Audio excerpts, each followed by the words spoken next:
Welcome, guys. Welcome. I'm going to be inviting Ryan in right now. Let's do it.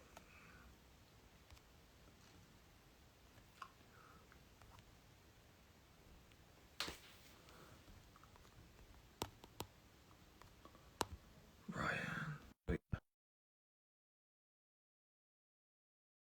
Welcome, Alex. How you doing, mate?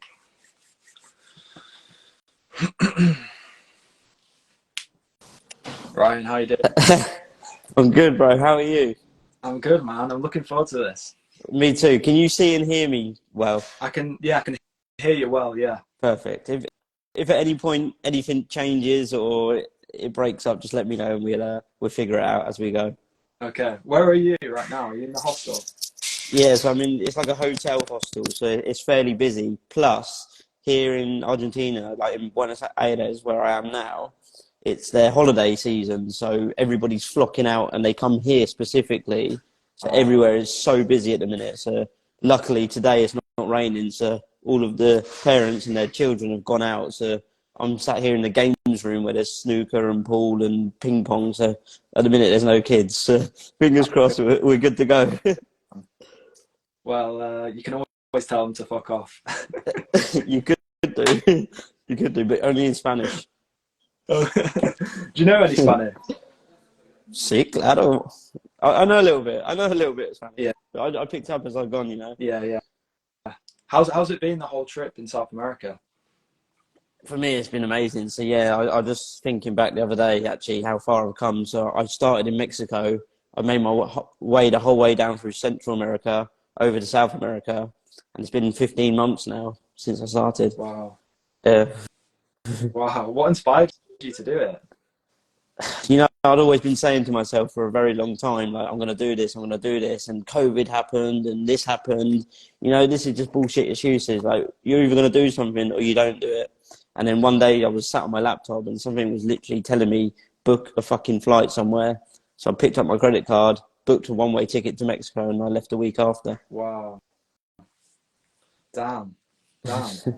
There's not many people who live their life like that. I mean, for me, there's a quote, and I sort of said before, like, there's two types of people in life, and some people think about it and some people take action. Like, you can either live life thinking what if, or you can actually live life feeling what is. And for me, I like to actually feel and experience things and actually go out there and do it to then be able to get my own opinions on stuff. Yeah, that's good. I mean, I feel like a lot of people are living life vicariously through other people.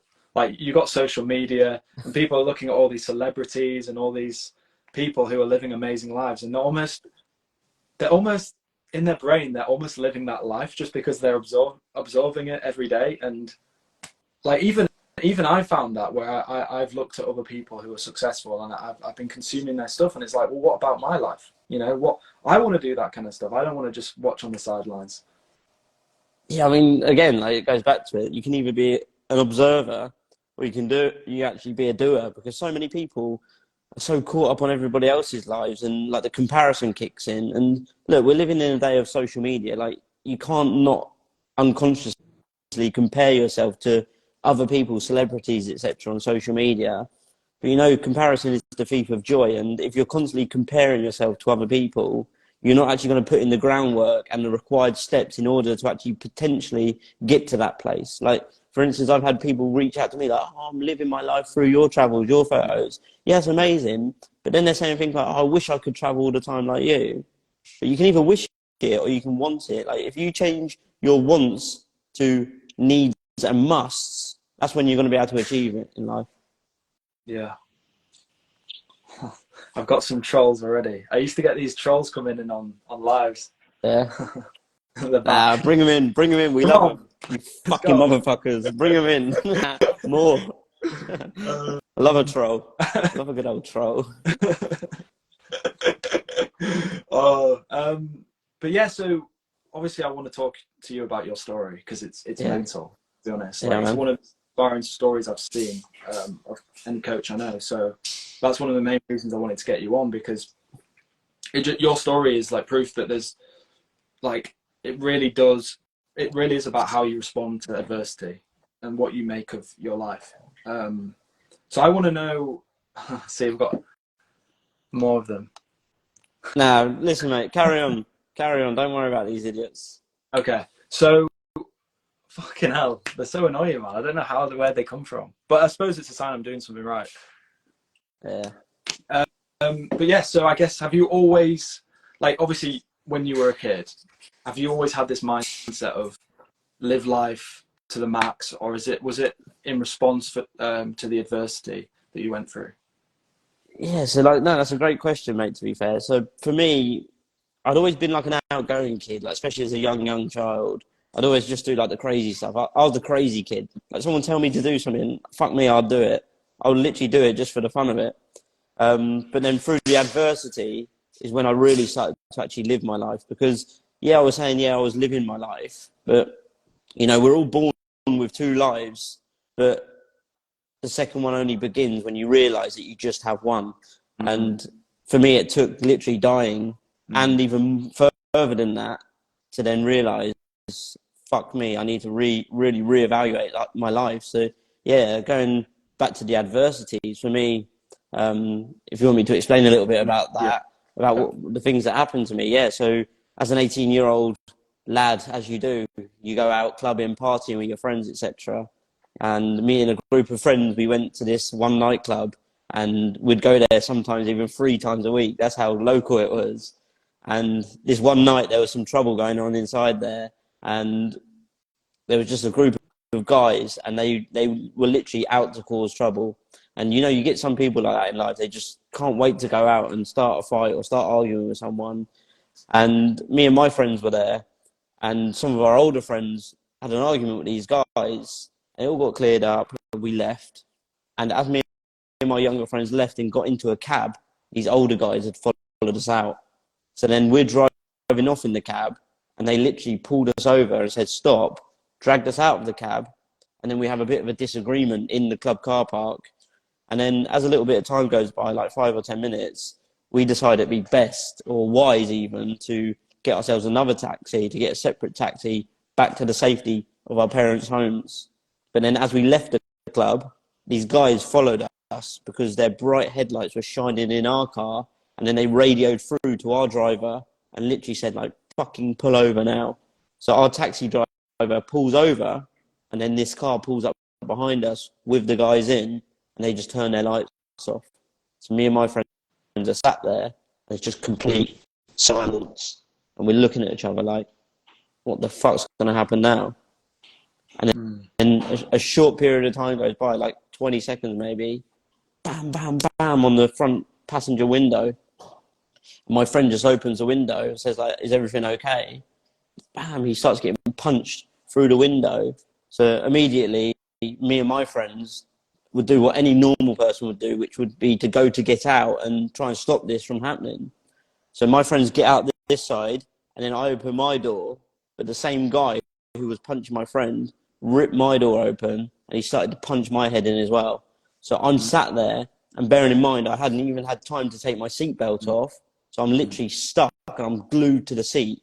I'm like a sitting duck, sat there, and this guy is just pounding my head in, and I literally couldn't move.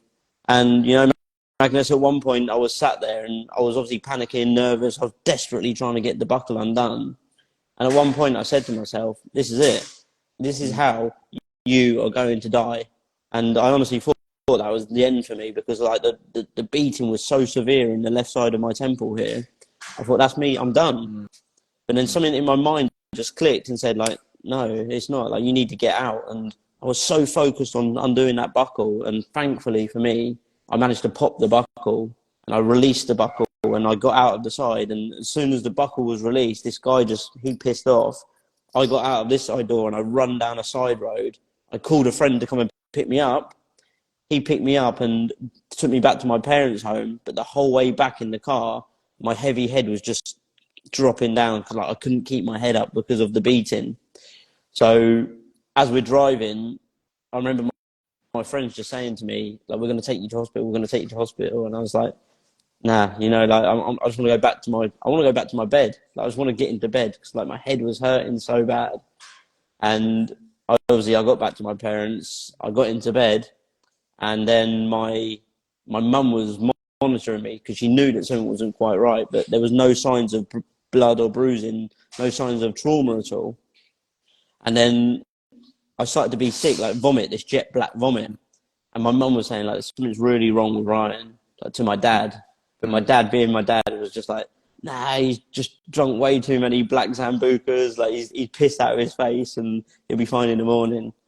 You know, luckily for me, my older brother got a message from one of our friends saying like, "Is Ryan okay?" They got into a fight, and my brother was like, "What the fuck do you mean?"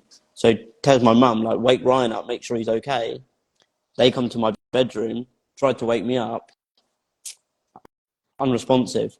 So immediately they obviously call the paramedics, and before you know it, an ambulance was rushed to my home, and not long after, I was put on the back of a stretcher and put in the back of the ambulance and rushed to the local hospital.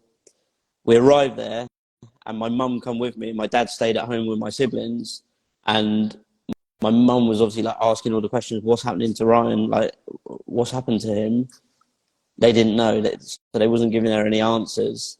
But then, thankfully, at one point they come out and they said, "Look, we got some answers for you." So my mum was like thinking that was everything okay, and then they said no, like, he needs to be rushed via air ambulance to John Radcliffe Hospital for an emergency brain operation.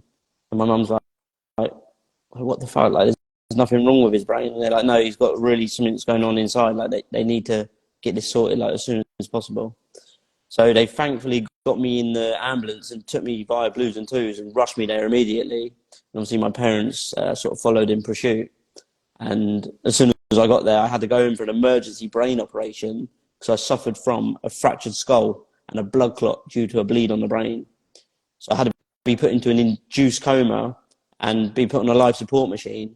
And then my parents obviously come and saw me that evening at 6 p.m. They finally managed to get to see me, and they come into that intensive care unit and they just see me obviously laying there, like nothing, not speaking, nothing, just literally brain dead. I was brain dead. So they spoke to the specialist, and the specialist literally said to my parents, like, you really need to think worst case scenario here, like he's not going to wake up from this. So we would suggest you go back and tell your loved ones, like, that's the end of the road for him, like he's not going to be here tomorrow. So then just imagine my parents driving back that 1-2 hours, driving back home, and imagine like the silence. They were just sat in the car, they didn't know what to say, there was nothing they could have said. So like I could just only imagine what they felt. And the next day they obviously come back up to see me again, saw nothing, just exactly the same. And then on the third day, the specialist called my parents and they said, look, you need to come to the hospital. So my parents went up to the hospital on the third day, and they were sort of taken into this separate room. And as they sat down, the specialist that done the operation said straight away to my family, look, due to the severity of Ryan's head injury, and because there is completely zero brain activity, we would highly suggest that you pull the plug on his life support machine.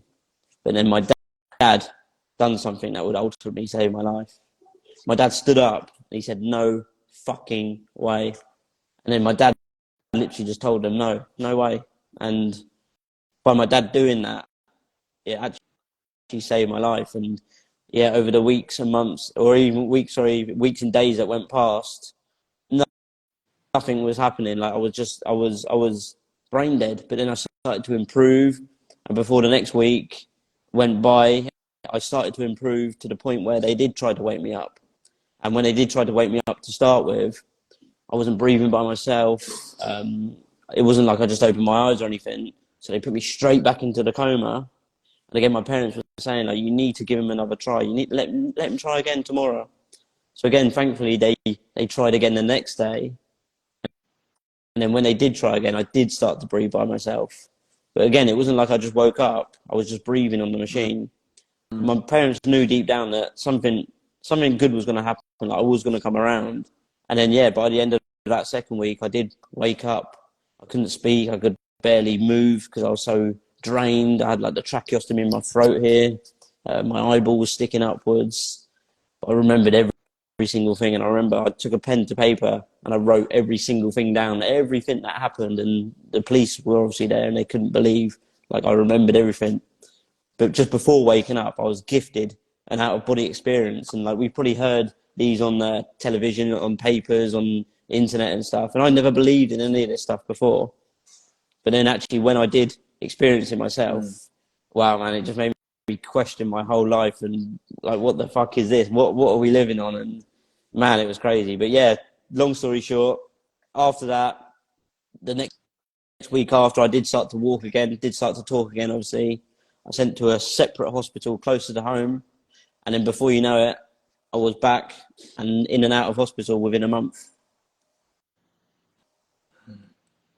The thing is, right, I wrote this down here, mate, because I think everyone needs to hear this. I mean, when I read this, it was amazing. I was speechless. So I'm going to read it to you. It's part of your story. So this is when you had the out-of-body experience. Yeah, sure. So it said, whilst in a coma, I had an out-of-body experience where I viewed myself through the eyes of my creator. From what I witnessed, I believe I was sent back to finish the job I was put on this earth to do.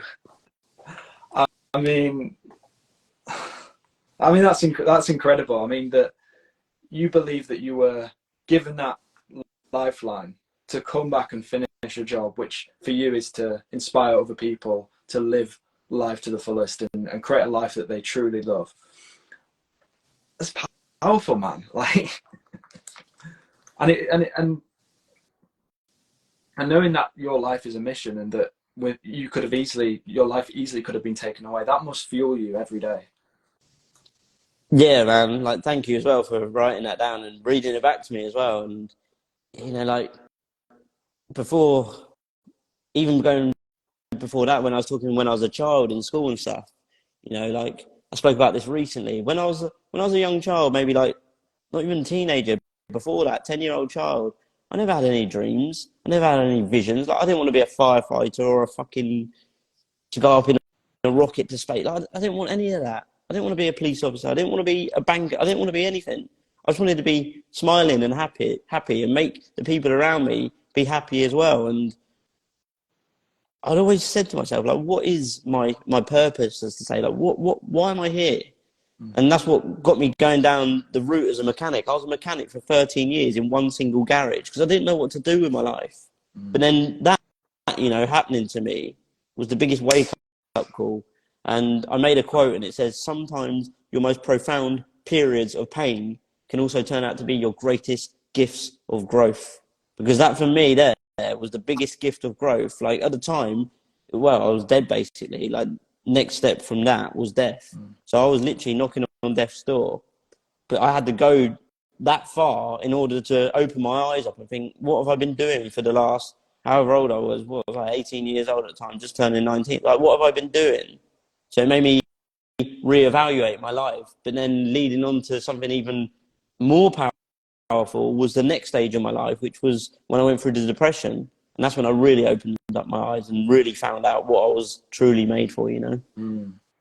Okay, so how old were you when you'd say, so that happened when you were 18? 18 years old, yes. Okay, so how old were you when you started to feel depressed? Okay, so... Was it related as well? No, not at all. No, not at all. Completely different chapters of my life. So that happened, the brain injury, the trauma, etc. And miraculously, I walked out of that almost like nothing had happened to me. And again, I'm so grateful for my life. But yeah, I was grateful after, but I'll tell you about it obviously now, coming up now, but I wasn't grateful. Yeah, I was grateful to wake up, but I wasn't practicing gratitude. Like, I wasn't every day saying thank you for this fucking second opportunity. Like, I wasn't. So very soon after, say, coming out of that trauma, it was a matter of months. So it was at the end of November. I come out of the hospital, had Christmas. Maybe 2 or 3 months after that, I ended up meeting, which is now my ex-partner, and she lived this life that was totally opposite to the life that I'd been living. Because before, my weekends and my weeks looked like this: Monday, Tuesday, Wednesday, Thursday, Friday, Saturday, just work in the garage, unhappy, not doing anything, to get home and just sit on a fucking Xbox or something. And then weekends, go down the pub, get pissed, spend time with people like either smoking weed or sniffing cocaine. I didn't do either, and I only drank a little bit. So it was like, just drink more to sort of fit in with the crowd. And I've done that since I was able to do it, you know. So I was just like, my weekends have been exactly the same.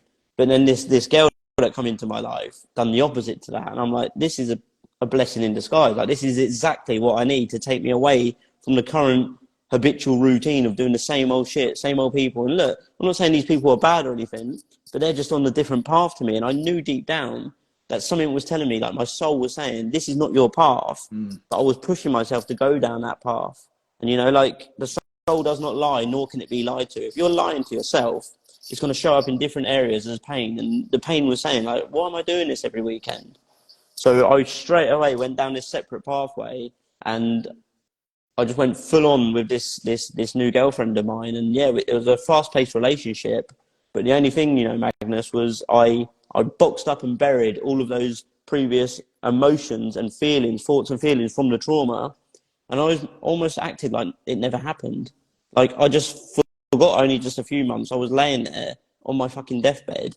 Like, I didn't process the emotions, you know, and emotions are the reporters for the soul. Like, unexpressed emotions will never die. They are buried alive and will come forth later in much uglier ways. And for me, I just forgot about all of them emotions. So they were sat there festering, waiting to come up waiting for something to happen, and they were going to all come out. So they were buried, just waiting and maturing, you could say.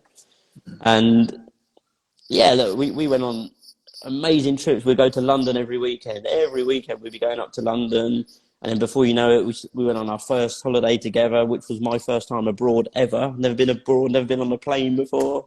I shit myself. And yeah, that for me was amazing. Then yeah, a few months after, we go to Thailand, and we go to Dubai, Thailand again, Dubai again. And then next thing you know, we're all here, there and everywhere, traveling around the world. And then we said to ourselves, right, what are we going to do? Because like, we're renting. Are we going to get ourselves a mortgage, hopefully? Or are we going to go to Australia and do a backpacking visa, and we're going to go live in Australia for a couple of years? So I remember we sat down, and for me at the time, because I was literally at the time, I was shit scared of everything. And I was just thinking, Australia, death. So I just thought every fucking bug and animal wants to kill you. So in my mind, I was just like, I'm going to go to Australia. I'm going to go work in the farm or something. I'm going to pick fruit and get bitten by a spider and die. So I thought, fuck that, I'll get a mortgage. I went for the safe route, the easy option. So it's like, yeah, mortgage sounds good. So yeah, let's get a mortgage. So before you know it. Do you think that you had, like, because of that experience you had, because of the trauma, do you think that made you hyper aware of your mortality, and that's why you took the safe option? In all honesty, mate, it made me fearful. Like, I honestly believe for a year, if not 2 years, that these guys that tried to do me were going to come back and just finish the job. I honestly believed that at the time. Like, my mind was fucking back to front. Like, everything was all wrong, and I had so much fear built up in me. And it's because I never expressed those emotions. I never spoke to anyone. I never went to I went to counselling like once, and I was like, I don't need this. I said, I'm fine. So if you've got something going on inside you, some trauma, some pain, sadness, whatever it is, you need to speak. You need to get it out, because if it's in here, all it's going to do is compound, and get bigger, and it's going to be harder to get rid of or unload or figure out at a later date. And for me, it's just like, I'm totally fine when I really, really wasn't fine, you know. So yeah, it made me shit scared of doing anything that was, say, potentially dangerous or fearful outside of my comfort zone. Like, for me, this little comfort zone was so tight, and I was like, I don't want to go. But then the good thing again was my ex-partner pushing me to go on these travels around the world, and I was so scared at the time as well whilst doing it. But I knew by doing it, it was pushing me as well. So that really helped. But yeah, when it comes to the mortgage or the Australia thing, for me it was like straight away mortgage. And yeah, so carrying on, we finally got a mortgage. I was just turning 21 years old. Yeah, I was 20 years old, and I just turned in 21. I had a mortgage on a 2-bed house, garden, garage, driveway, the lot. So all of my friends are looking at me like, how the fuck is he doing this? Like, he's going on all these holidays, he's got a mortgage. Like, I knew people in their 40s no mortgage, and I'm thinking, how have I got all this stuff? Like, I've just worked my ass off and I've got it all. You know, like, society says that we need all of this shit to make us happy, to make us successful, to make us perfect. But this perfect life wasn't so perfect at all. Like, it felt like a trap because I was still stuck in that job as a mechanic that I stopped really enjoying after probably 2 or 3 years. So it was a trap, keeping me trapped in the job, because I had to work my ass off every week, every weekend, in order to pay for the mortgage and the holidays and the home renovations, etc. So yeah, we lived in that house for what, almost 5 years in the end. So every weekend, mate, I'd either be working my ass off at the garage doing private jobs, or I'd be gardening or painting walls and stuff. And look, I was 20, 21, 22, 23, 20, up to 25 years old. I was just constantly working on this bloody house, gardening, and like, I knew all the names of the flowers, the plants. 25 years old, mate, I was dead. And there's a quote, I believe Benjamin Franklin says, most people die at 25 but aren't buried until 75. And that was me. I was 25 years old. I was dead. But I was alive. Like, I was just waking up every day doing the same old shit over and over again. It'd be get up, go to work, go to the gym, come home, watch TV, go to sleep, same again. And it was just a cycle, and that just went on and on and on for years. But then something happened that fucking destroyed my life. But then it ended up turning out to be the best thing that ever happened to me. Let's hear it, man. Okay, so as I'm saying, I'm with my partner, and yeah, we're living this amazing, perfect, happy life. And yeah, we had the house, we had matching 3-litre BMW coupe, like really fancy cars. We had a fucking 70-odd inch TV on the wall, whatever the size it was. We had all this shit that society says that we need. And man, I just did not feel successful one little ounce. I'd look at this shit and I'd be like, what the fuck is this? Like, I'm working my ass off in a job that I don't enjoy just to have all this crap. You know, like, yeah, money's good. Like, money can buy things, of course, but money can never buy fulfillment. And I was lacking a purpose. I was lacking fulfillment in my life. Like, I was just doing this job just for the sake of getting money to then pay for the life that I didn't enjoy. So it's just a vicious cycle, you know? But then something happened that, yeah, like I say, flipped my life upside down and spun it around. And me and my partner were together for 6.5 years. And 2018 was the year that changed my life around. So, yeah, we decided to go on 5 holidays abroad in 2018 whilst doing a massive extension on the back of our house. So we're paying for this tens of thousands of pounds extension on the back of our house, and we went on 5 trips away, Asia, Europe, you name it, we went everywhere, Florida. And people were literally saying to me, like, Ryan, are you selling drugs? Have you robbed the bank? Like, they're saying, like, where does this money come from? I'm like, I fucking work my ass off, and I don't go out, and I don't drink, and I don't smoke. Like, I literally work, pay for my house, that's all I do. And I've been doing that for the last however many years, 4 or 5 years. Yeah, fucking hell, I would love to have your life. I'm like, it's not even that good. I said, like, yeah, it's nice to have a house, but I feel so stuck at the minute. So yeah, we go to our last holiday in 2018, or our last time. Yeah, it was our last trip away, which was to Florida. So we go over there, and I'm not going to explain it. We have this massive argument in the airport about a fucking rental car, and I'm not joking. I cry my eyes out in the airport. I'm just like, I want to fucking go home. If I knew how to book a flight, I'm telling you now, I would have got on the next flight and I would have pissed off home. I was just so fucking pissed off because that whole year was just arguments, and I don't know why. Like, I was just so confused. We was in the Marina Bay Sands in Singapore, the most fanciest hotel, like one of the most fanciest hotels in the world. We're in a penthouse suite looking onto the Marina Bay, and we're arguing in the hotel room. Like, in my mind, I'm like, who the fuck does this? I couldn't understand it. Every holiday there was an argument. People should be happy on holidays though, but yeah. So I was very confused, and we just got back from that holiday to Florida, and it was yeah, literally one of the last days of November 2018, and it felt to me, off of the top of my head, it felt like the first day of December. I remember where it was. I was in the bedroom in my old house, and my girlfriend come in at the time, and she just says to me, "I think we should stop spending as much time with each other." So I sort of laughed to start with. I'm like, "Hold on a minute. We live together. I go to work. You go to work. We come home. We cook food. We watch TV. We shower. We go to bed. Where in that schedule can you find to spend less time?" So I'm just like, what do you mean? Like, I don't understand. And she goes, look, we've been arguing. And I said, no, we have been arguing. I said, I don't know why.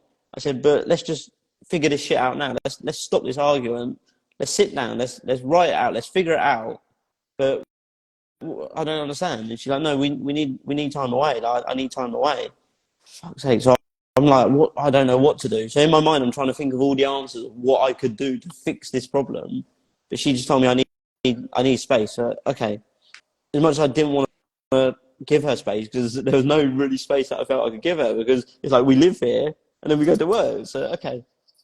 I said, I'll do whatever. So next thing you know, the weekends, which we normally spend together, straight away, we're not spending the weekends with each other. So I'm like, this is not normal. So in my head, something's saying like, this isn't right. But my heart is just saying, everything's okay. It's going to get better. It's going to be fine.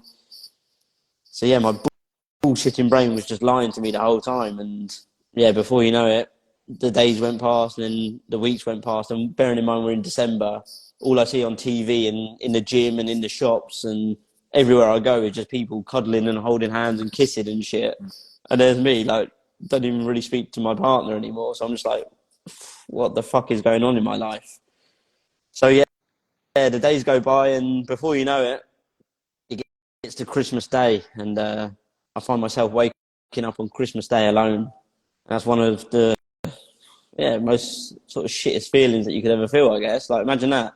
You used to waking up with, say, either your family or your partner, your girlfriend or boyfriend, whoever you are. And I wake up on Christmas Day, and bearing in mind she had created all the made the tree and put up all the decorations, like when I've been at work or whatever. So the house looked really good, but there was no one to even enjoy it. So I wake up in the morning, not a single present under the tree, nothing. I'm just like, I might just go back to bed. Like, I just felt like going back to bed and just sticking the cover over my head and saying, I'll wait till Christmas is over. Yeah. But no, I dragged myself to my parents' house, and I get there and I was thinking, I don't want to fucking be here. And I really don't want to be here, but look, I'm there. So I think because I didn't really tell anyone that was going on. I didn't tell anyone at the time. I didn't even really tell my parents. All my parents knew we was arguing. That's what I said. I said, we're having a bit of an argument. I didn't say that I woke up on Christmas Day by myself. So I get to my parents' house, and I didn't even want to have the dinner, to be fair. I felt like just going back. So I sort of shoveled the dinner down midday, or 1, 2 o'clock, whatever it was. And my mum was like, presents, we're going to watch TV, we're going to play a game and all this shit. And I'm just like, I'm going to go home, I'm tired. No, you can stay here tonight. I said, no, I'm going to go home. So yeah, I sort of opened a couple of presents and I just drove back to my house. And yeah, I remember I just cried the whole way back. I was crying and thought, fucking hell, this is not good. And then, yeah, I literally just went to bed and cried and wake up the next day, same again. And the whole Christmas period, obviously, it just felt shit, like with not someone being there.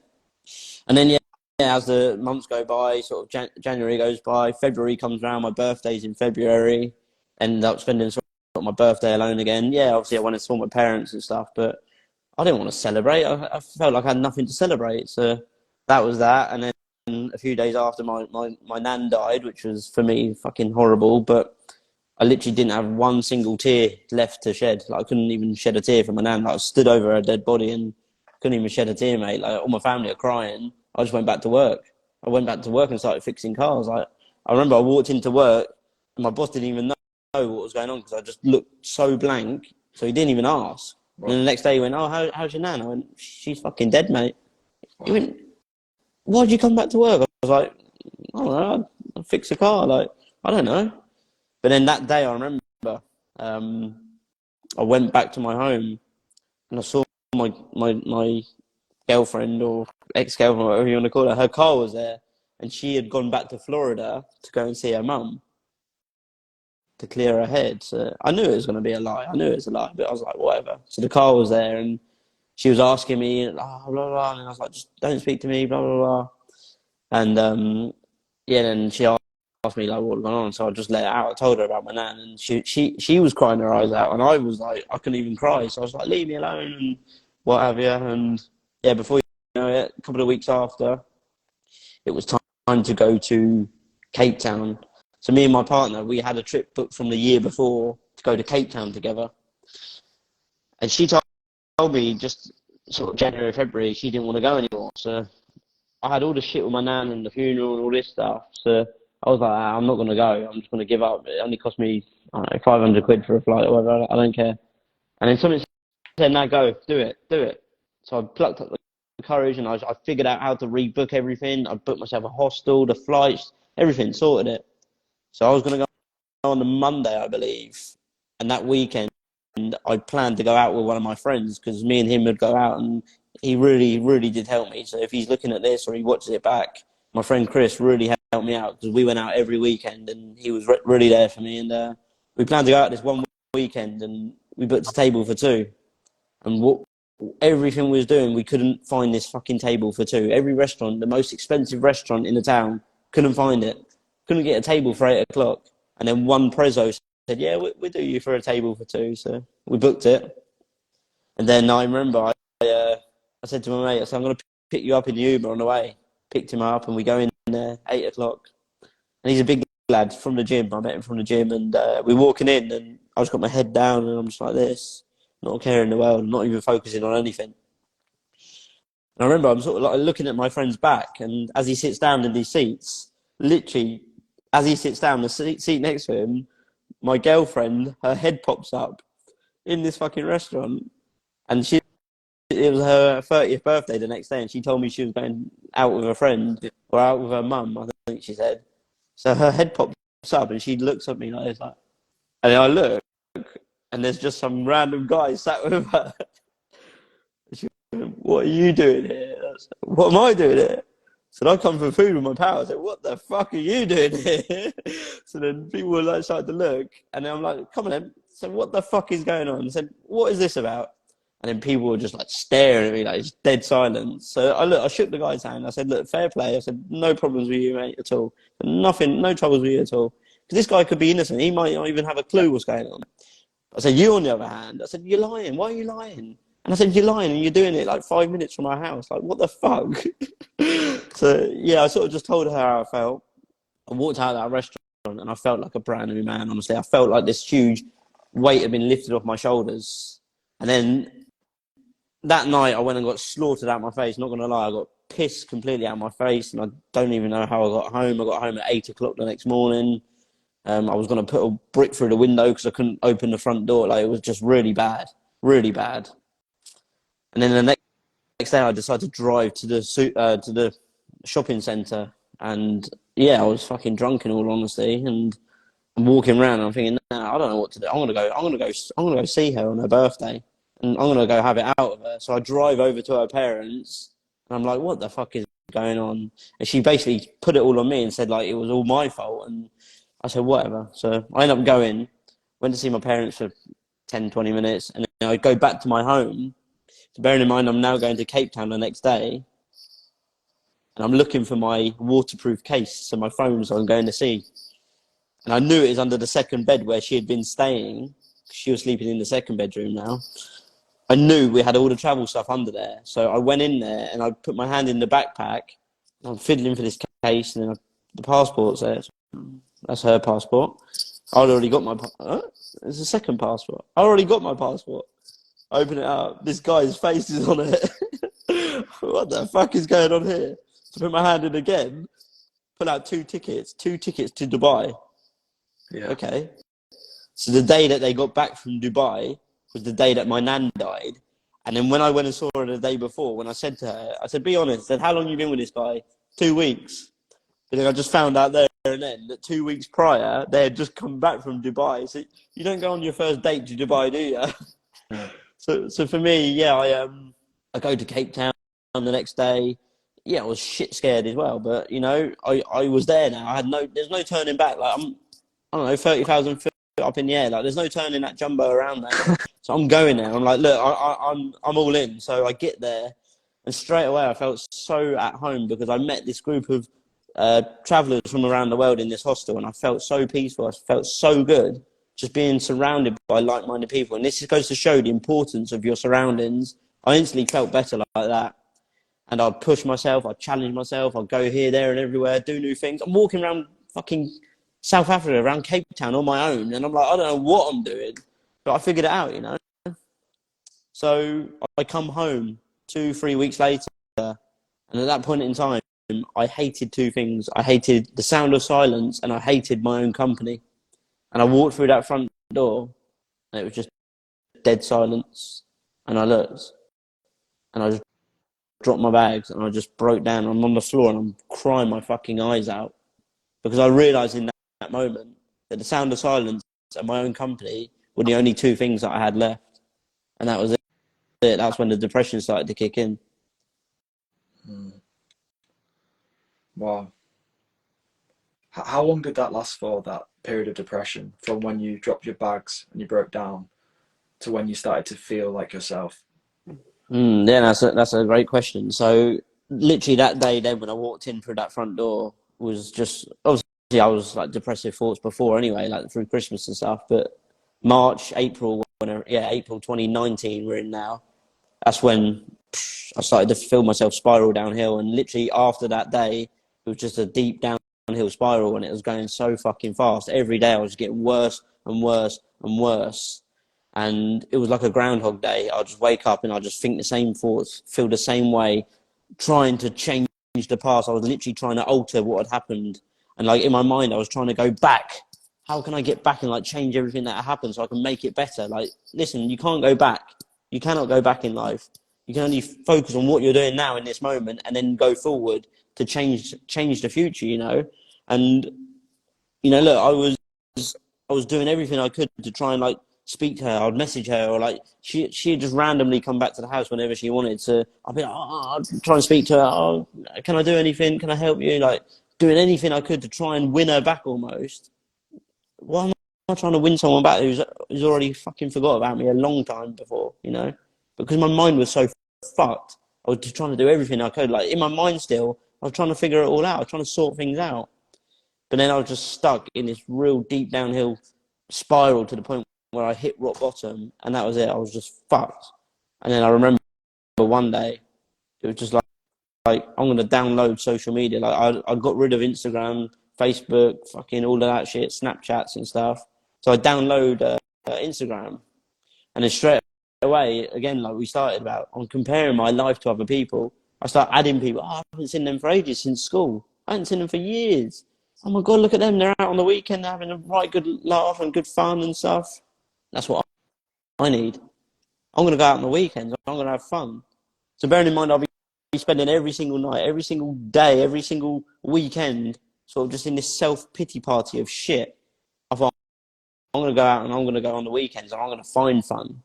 So next thing you know, I'm out on the weekends. I'm going clubbing. I'm going partying. I'm finding people to go out with. I'm just turning up at places on my own. I'm like, I'll fucking find people to go out with. And then one weekend, I go out with some lads that I know, and yeah, we go out. And that night, I thought I'm going to get really fucking pissed tonight. So I was just knocking the beers back. And I don't drink much. I literally drink a handful of times a year. And now, while I'm deep down depressed, I'm drinking a handful of times a week, sometimes a handful of times a fucking day. So we're on the weekend, and I'm just knocking back the beers. I'm knocking them back, and then I remember I'm just stood there, and I go to my pals. And I said I'm fucked. I said I literally can't stand up. I said I need to go to sleep. I'm done. I'm literally done. And then they said to me, "No, we got something. We're going to sort you out. We've got something to sort you out." Okay, what do you want to do? Well, if you do a little nose up, do a little line, bit of cocaine, you'll feel better. Okay. So bearing in mind beforehand, never touched cocaine, never tried anything like that. Never. Like I'd see everyone doing it around me, but I knew like the consequences and like the devastation that shit can cause, and it can literally ruin fucking families, can ruin people's lives. So for me, it was like a no-go. But at this moment in my life, I had fucking nothing to lose. What the fuck? I had nothing to Yeah. lose. It's going to make me feel better. Yeah, I'd try anything. I would have literally tried fucking anything in that time. So I said, come on, then, let's go. So we go outside, we go around the corner, put a bit on the card, sniff it. First time for me. I'm not joking. I'm walking back, I go through that pub doors, it fucking hit me, and I felt on top of the world. I felt like I could do anything. What did it last? 20 minutes? Half hour? Again. Every 20 minutes, every half an hour, every 1 hour maximum. I'm fucking topping myself up with this shit just to keep me happy. And that's what we do in life, with these materialistic things. We're constantly topping ourselves up with this instant dopamine rewards of this shit. Cars, bikes, fucking phones, you name it, all these fancy things. We're constantly topping ourselves up, but that is not what true happiness is. And I thought I'd found happiness in cocaine. So I kept doing it that night. I kept doing it. And before you know it, I basically black out. And I remember walking out of the pub and walking up the high street with my pals. I don't remember how we got home. And then I just remember waking up in the morning and I started having palpitations because I'm looking around the room. I'm like, this is not my fucking house. Like, where the fuck am I? And then luckily someone come in with a glass of water and said, like, what the fuck? And I was like, I just want to go home. I want to go home. So I literally go back to my house and it wasn't far. And I just sit there and I just cried myself. I just literally cried my eyes out the whole afternoon on the Sunday. And then I go to work that week. And then the next Sunday, same again. And then the next week, the same again. And then the next Sunday, the same again. And this just happened weeks, turned it into a couple of months in the end, where I'm going out, I'm sniffing cocaine, I'm in the clubs, I'm in the parties, I'm going everywhere. I'm just trying to find this fucking happiness somewhere other than from within myself. But you need to understand that true happiness is homemade and it comes from within.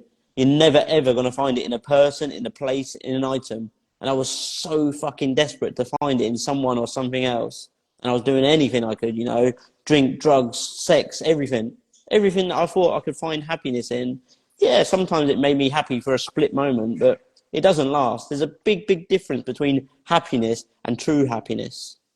So I remember one Saturday I went out and I got fucking slaughtered and on the cocaine again. And Sunday morning I wake up and this Sunday was different. It literally felt like I'd been run over by a fucking lorry.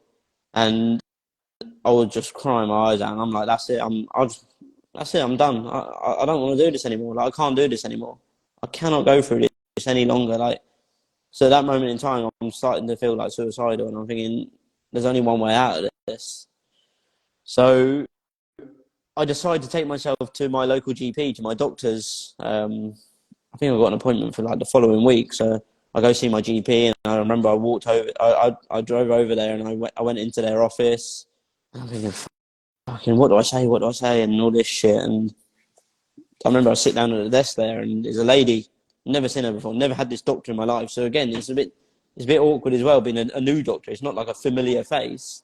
She's like, how can we help you? And I start to just sort of pour my heart out a bit and say how sort of depressed I am and feeling like shit. And she just literally said, yeah, you're depressed. She like stopped me in my tracks and was like, you're depressed. She started writing and she literally just pushed the prescription across the desk and said, yeah, this is you're depressed. Go and take this, take these drugs. You're going to feel worse to start with, but then hopefully you'll start feeling better. And that was in a matter of moments. And I'm thinking, fuck me, like she hasn't even heard what I'm going through. She just give me this piece of paper. So I'm just like, but what do I do with it? She's like, no, it helps for most people, but no. And starts explaining it. I'm just like, I don't want to have to take this. I don't want this. There's got to be another way. And she's like, no, look, go away, blah, blah. Okay, fucking hell. So I go away with this prescription in my hand, and now I'm just in my car. Now I'm getting palpitations again, driving back to work. Like, oh, what the fuck do I do? Like, I don't want to get this. I don't want to. All these thoughts are going around in my mind, And I go back to work, and one of my manager at the time, he'd been through depression and also taken antidepressants.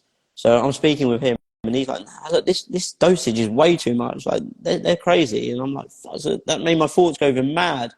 I'm thinking, what do I do? Like, I didn't know what was right from wrong. So you've now given the person who can't make a decision to make a massive decision. So I mean, I'm fucked. Like, what do I do? So I start speaking to my parents, and they're saying, "Oh, we don't know. Do what you think's best." And how can someone do what they think's best when they don't know what is best? So it was just like a vicious cycle in my mind. And I decided something was saying like, "Don't do the prescription." So I called up the next week and I said, "Look, can I come back?" So again, I went back and I saw the same doctor, and I told her, I said, "Look, I feel like I haven't sort of exhausted all avenues yet. I feel like there's another way. Like, I just want to speak to someone. Like, can you not just listen to me for like half an hour?" She went, "Oh, there's something called CBT therapy, cognitive behavior therapy. I've never heard of it." Okay, so yeah, it's like you can go for sessions where you speak to someone and they can like almost cancel you through your problems. So okay, it sounds exactly what I want. I just want to speak to someone. Okay, yeah, but there's a waiting list for this, and you have to wait X amount of weeks. I'm like, fucking hell. Like, I felt like I'm at rock bottom at that point in my life. So bearing in mind, months have gone by now, and I'm just like, this is bad. Like, if I feel any worse, like, who knows what's going to happen? But you know, like I did, I sort of pushed through those next few weeks, and yeah, I went out and got pissed a few times, and I felt shit as always, and now I'm feeling like suicidal, and I'm just thinking, yeah, I'm going to kill myself. But then, yeah, finally we got onto these CBT calls on my lunch break at work. So I'd go and sit in my car, and it had no aircon, but I didn't want anyone to hear. So I'd done the windows up, and I literally sat there sweating. It was like I was in a sauna whilst on the phone to this lady. And she like listened to me like the first session. And then the second session, she like, I could tell like she wasn't really listening. And then the second session, it was like she was just telling me stuff. The first session, she telling me. And then the next session, I'm just like trying to pour my heart out, and she's just like reading off this script, and then the same again.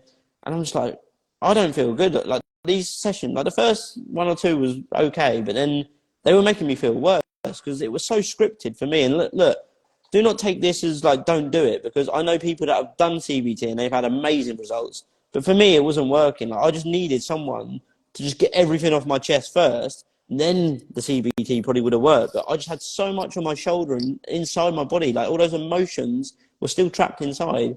I needed to first get them out to then give myself space to then get the good stuff to come in. Like I had no space left. I was brimmed from toe to head to toe with just shit. I needed to get it all out first.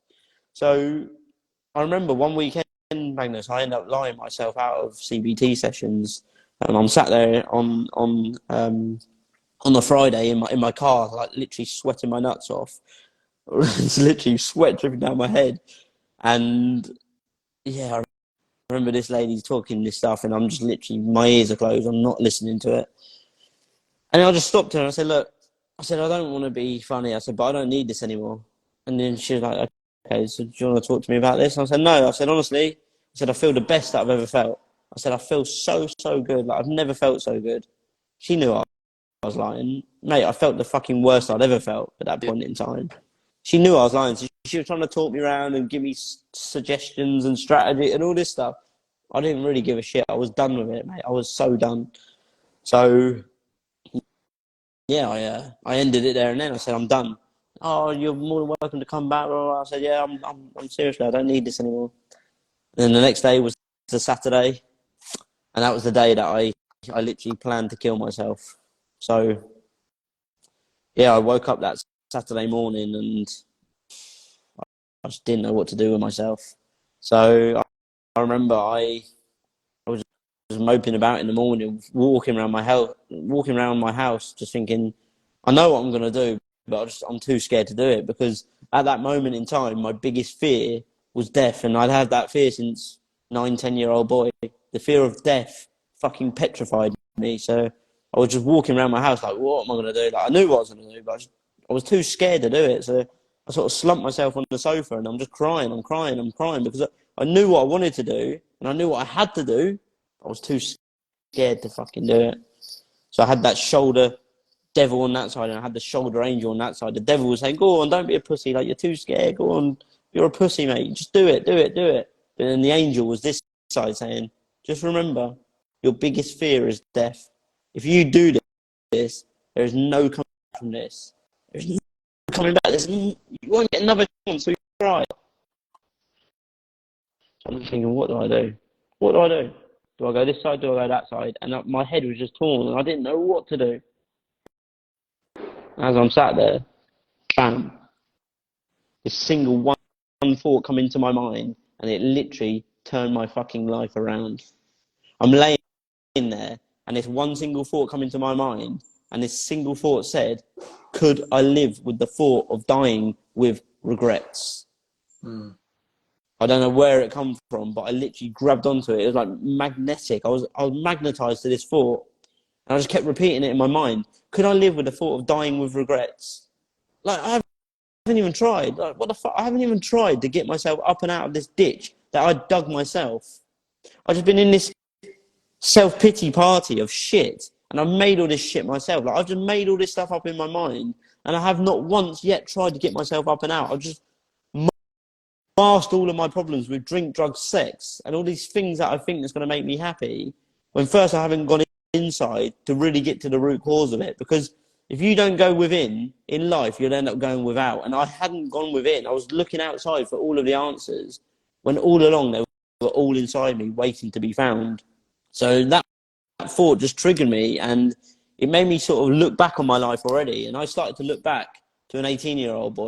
And at the time, I was now 25. And I'm looking back to that time when I'm laying there on that hospital bed with zero brain activity. Fuck me, like, if I can come back from that, I literally come back from death. If I can come back from that, surely I can overcome this, no? So I said, Ryan, like, what the fuck? Like, you can do this, Ryan. You can do it. As soon as I said that to myself, I started to just look back on my life, and oh my God, look how far I've come already. From that deathbed to now, look how much I've achieved. And then, without even realising it, I didn't even know what the word gratitude meant. I started to practice gratitude. Someone was saying, get a pen and paper and just start writing shit down. So I just started to write thoughts down, feelings down. I just started to write on paper. And I'm not joking, all of those thoughts that have built up, that pressure in my mind, was just out on paper. And my mind just felt clear for the first time for ages. And I just had clarity. I saw all of those thoughts in front of me, and I'm looking at them thinking, they're not even that bad. I magnetized all these thoughts in my mind to be these huge mountains when they were fucking little moleholes. They weren't even that bad. So now I'm practicing gratitude. I'm starting to write down, I am so thankful for my home. I'm so thankful for this. I'm so thankful for that.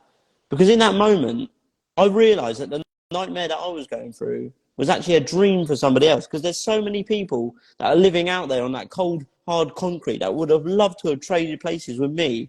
And I was sat there in my 2-bed home with my fucking feet up, with my American fridge filled to the brim of food and drinks and stuff. I had everything. I had everything that anyone could ever want. And I was complaining. I was sat there feeling shit about myself. So I just started to write down every day. I started to write down in the morning, I am so thankful for this. I'm so thankful for this. And I just started to practice gratitude. And then I started to do it twice a day. And, you know, the more that I done it, the better my life got. I started to feel good inside. I started to feel good. But then I started to attract good. Because when you feel good inside, you start to attract the good things around you. Like when you feel good inside you, it's almost like you magnetize the good stuff towards you. And before you know it, I started to get people calling me out, say, how's things?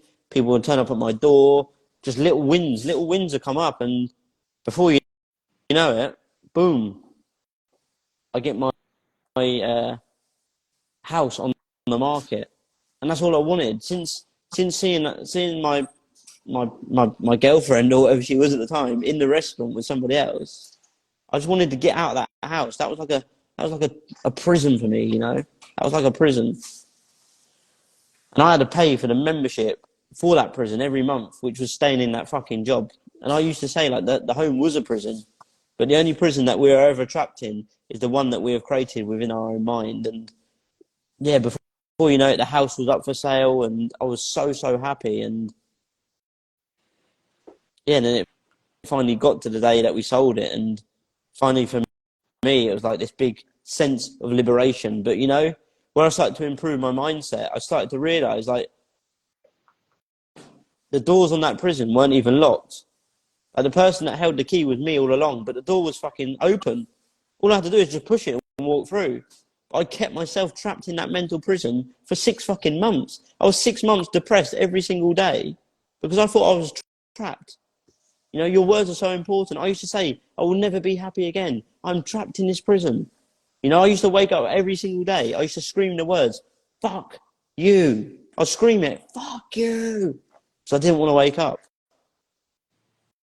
When I practiced gratitude, Magnus, I soon replaced that fuck you with thank you.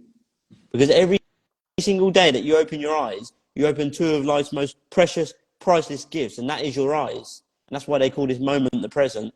And every single day that I got to wake up, it was a gift, you know.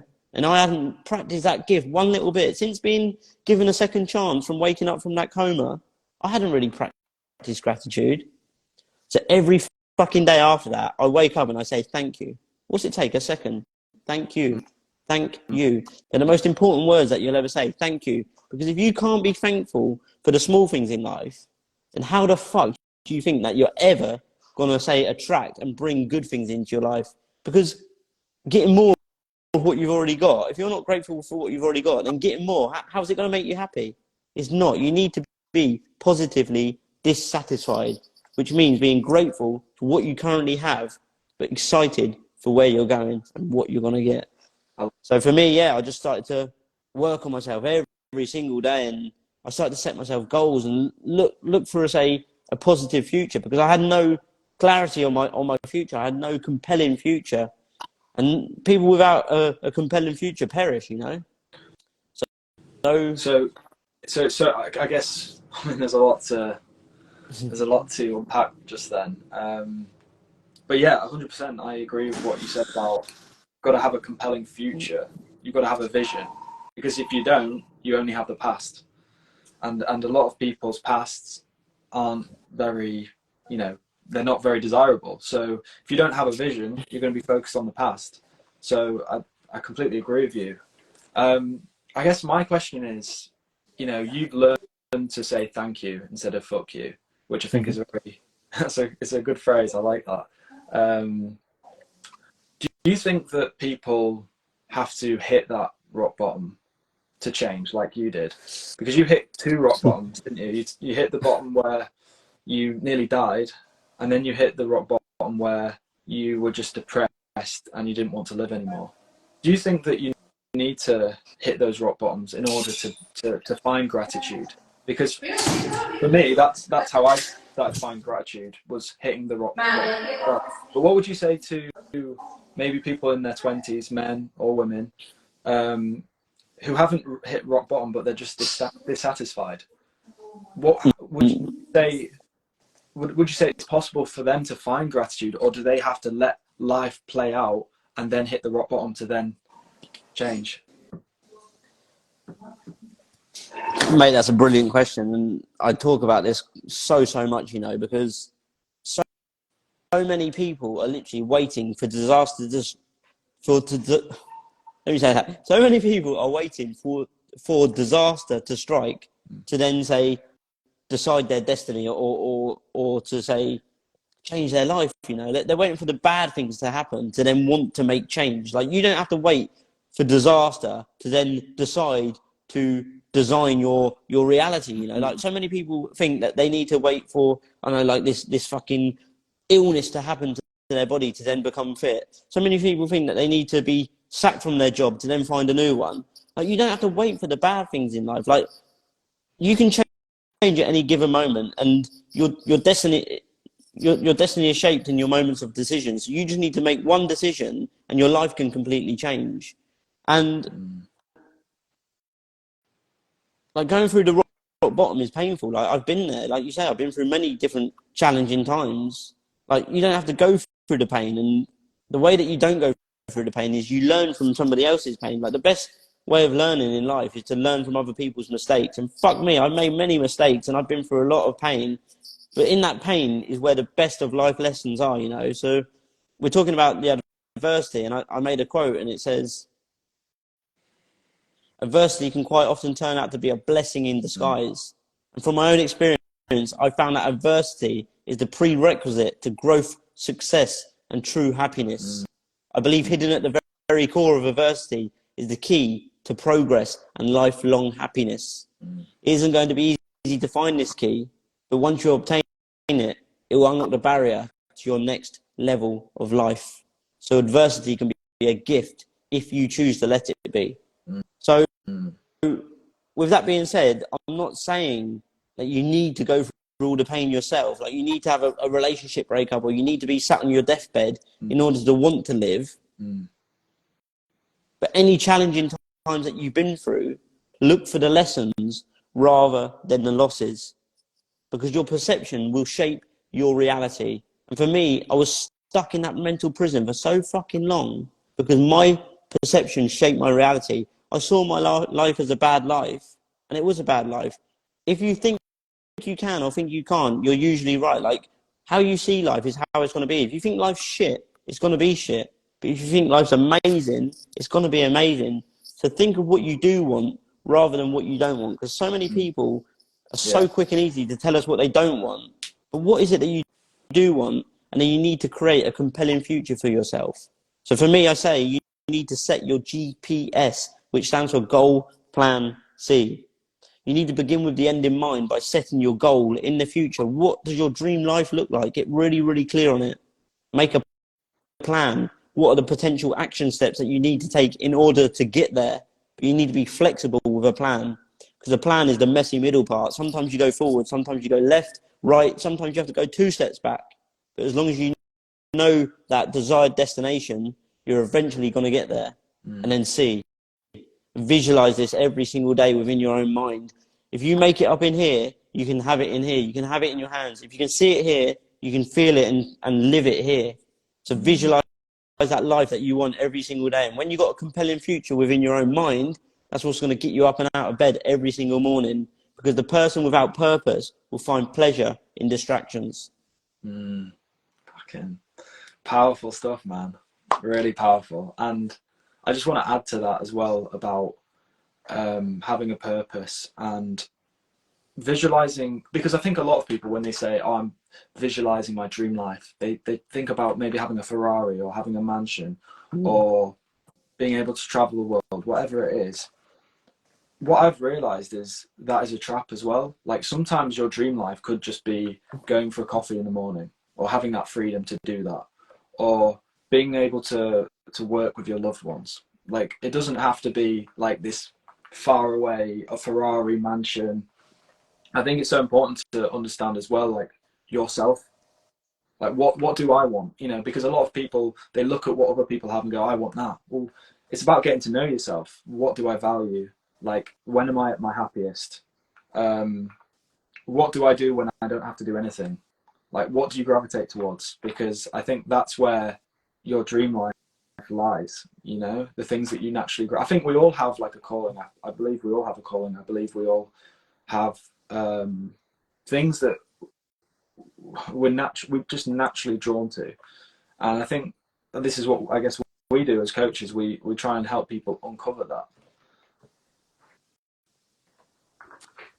Yeah, like, look, there's a way that I do goal settings, and I always believe that there has to be, for anyone, like a huge fuck off goal. Like, the goal is so big, and it is that Ferrari, the mansions, whatever it is that you want, that you think that you could potentially never have, that dream life, like the perfect life. You need to have that in your own mind. But that is so far away, you may never ever get there. But that goal is so big, that's going to be the goal that's going to get you up and out of bed every single time that you feel, I can't do it today, I feel shit today. Have that goal, have that vision, but just know that it's got to have meaning, purpose and value to other people to it. Yeah, have all the cars, have the mansions, have the Ferraris, have the beautiful husband or wife or whatever you want, but that is a byproduct of serving other people, because you will be paid as a byproduct based on the amount of value that you provide to the universe. So have that big goal, but then find a way of giving service to the world to make other people's lives become better, to then get that stuff, because that is all a byproduct of the fulfillment that you'll get from then helping others. Because look, we're all in jobs. Like, people are in jobs and stuff. Like, I was in one career for my whole life, but what was I doing? I was fixing cars. That for me there was no feeling or purpose for it. But then as soon as I started to coach people, to help people, I had this feeling inside me that just said, this is right, this is right. And that's what went on to, at the time, me being challenged to quit my job. And 1 week later, I walked into that boss, 13 years, and I said I quit. 1 week after I got challenged. because inside this knew it was the right thing to do. And like I said earlier, your soul does not lie, nor can it be lied to. So your soul really does know what's right for you. So you need to listen to your intuition, your inner calling, because that is your guiding compass, and it's going to tell you where to go. So don't get blinded by all this materialistic shit that society says that we need in order to be happy, because you need to define your own version of success, because success itself is subjective. Like what success to me could be completely different to you.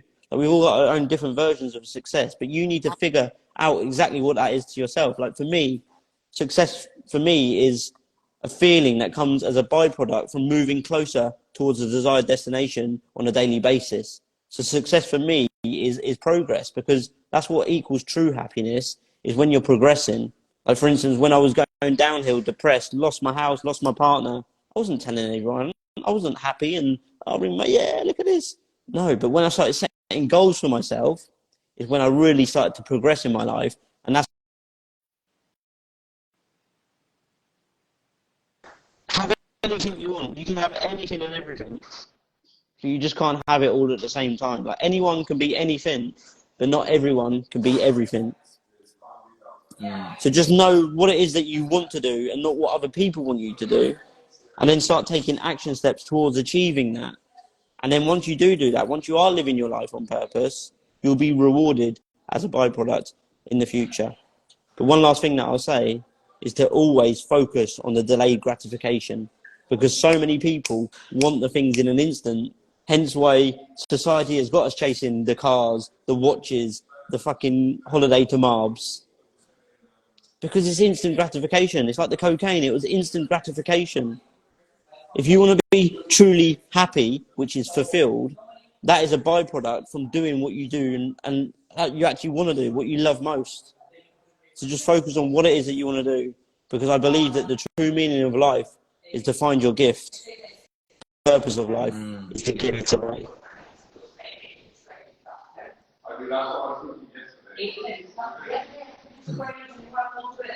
That was powerful, man.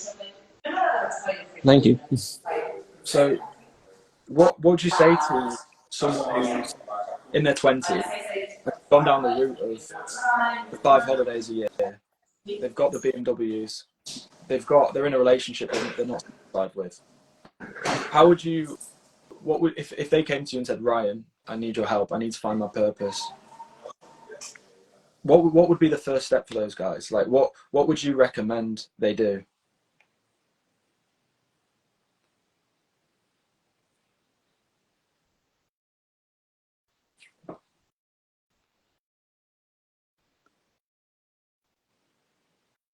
It's a bit laggy, Ryan. I'm not sure you can hear me.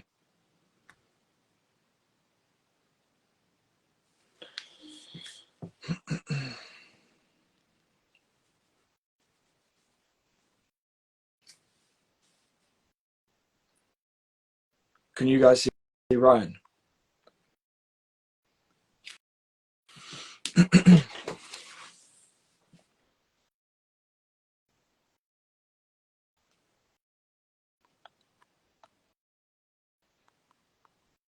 Just wait a minute, guys. I'll re-invite him.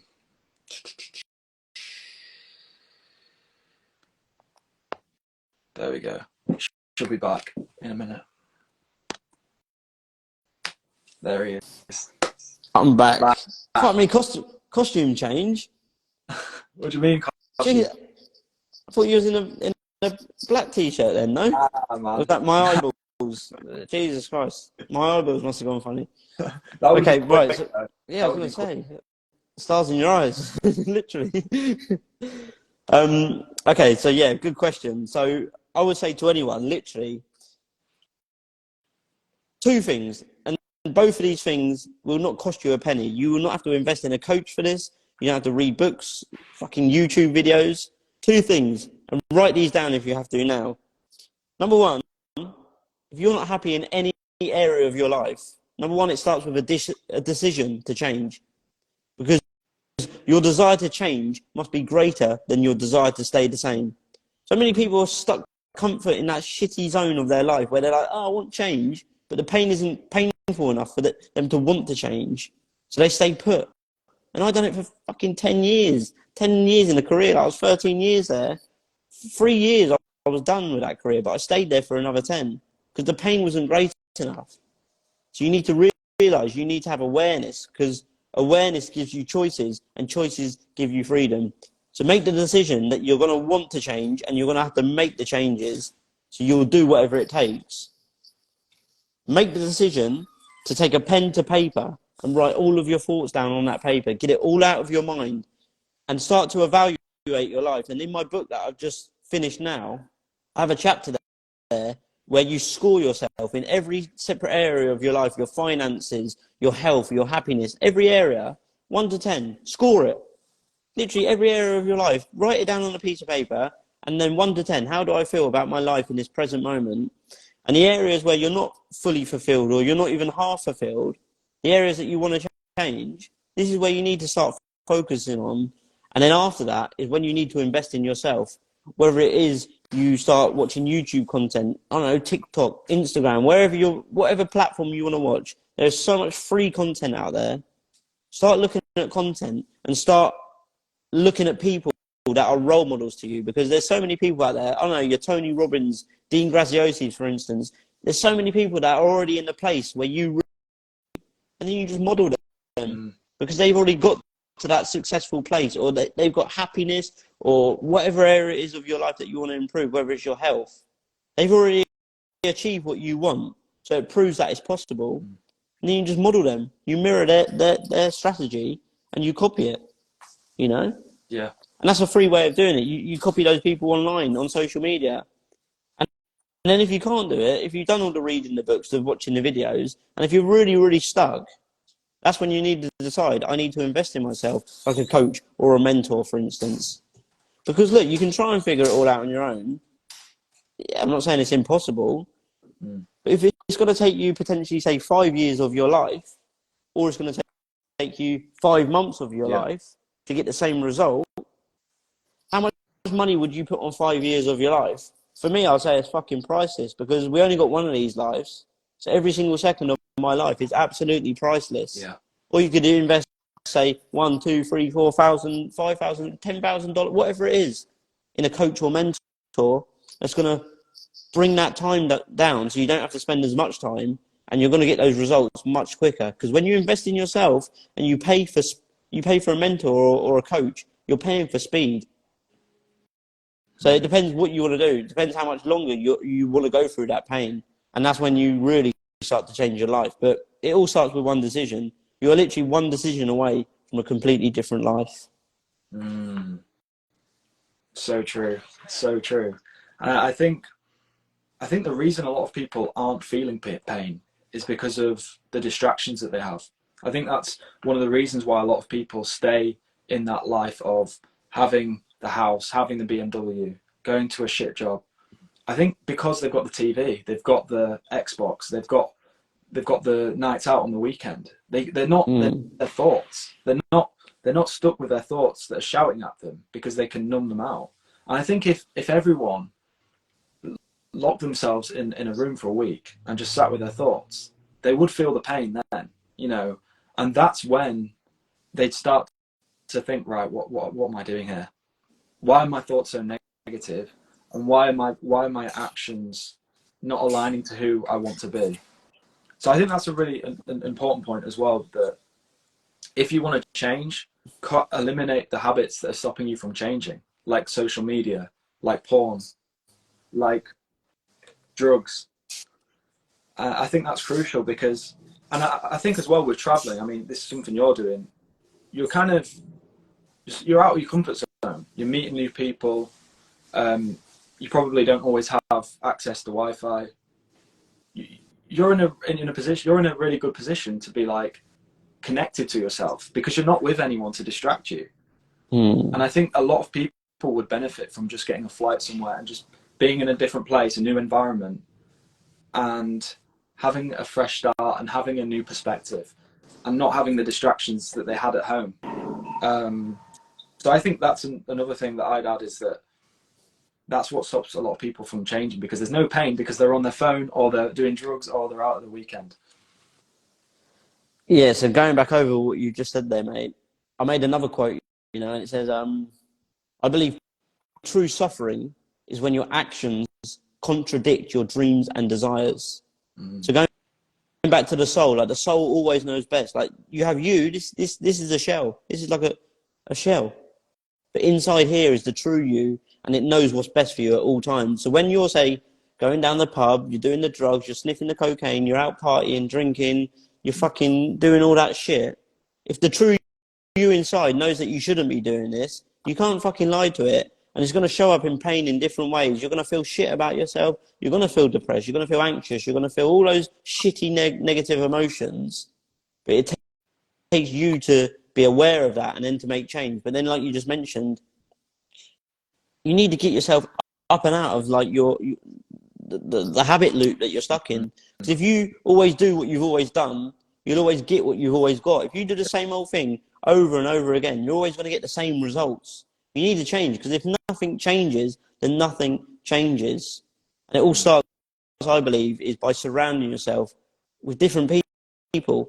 Start surrounding yourself with positivity, whether this is people, books, or online content. You need to start changing your environments, because proximity is power.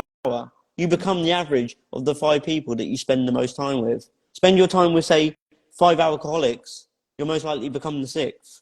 But if you spend your time with, say, 5 millionaires, you're more likely to become the 6th. So it's so important to surround yourself with people that are either heading towards the place that you want to be, or a similar direction, or people that are already there. Because the people that are already there, they're going to teach you how to get there.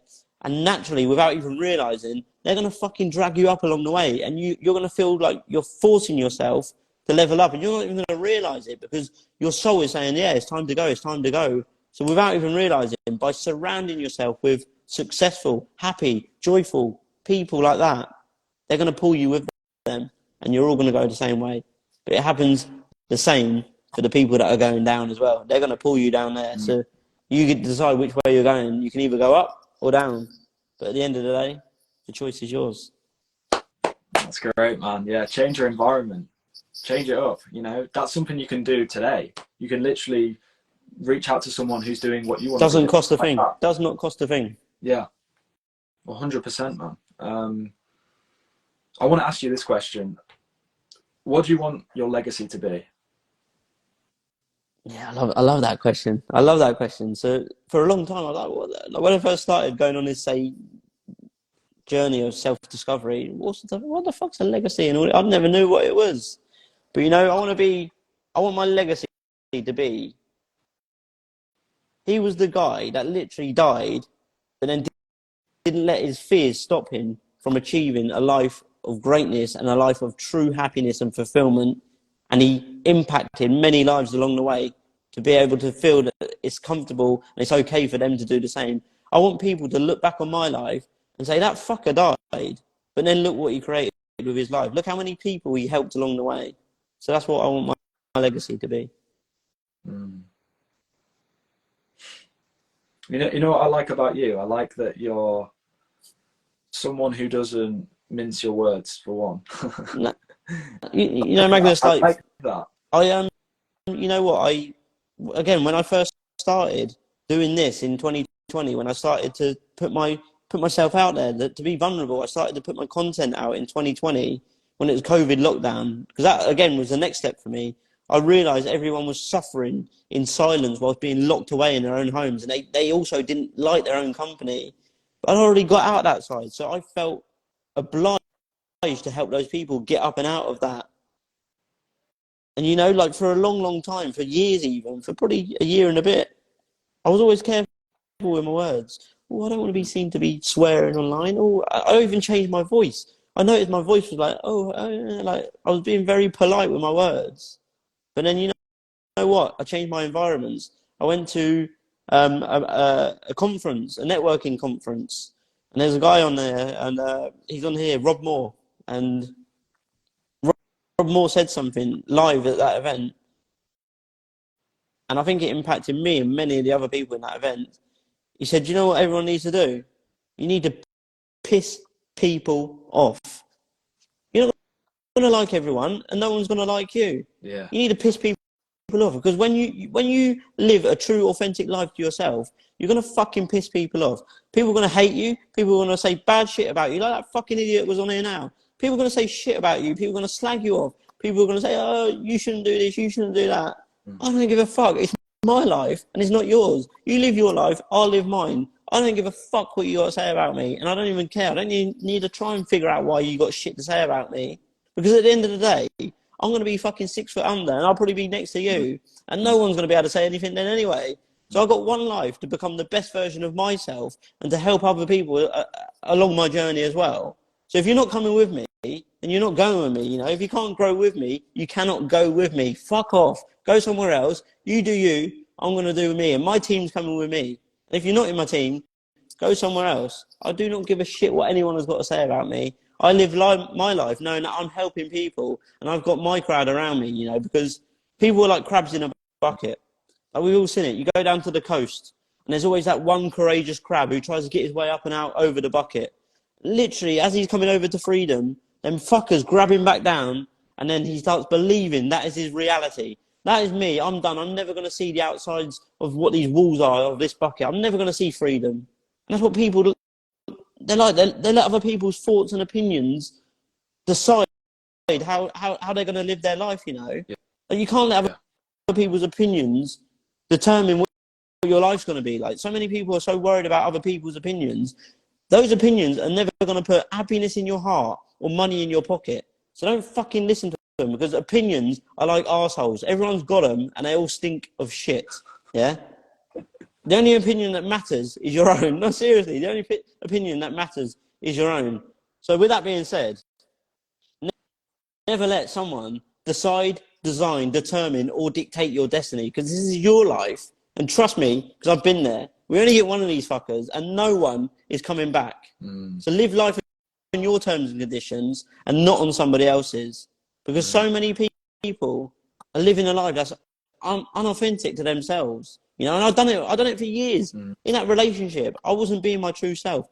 I was putting on this persona, trying to be someone else, to try and make someone else happy. You're never going to make someone happy. You're never, ever going to make someone happy. Don't even try to.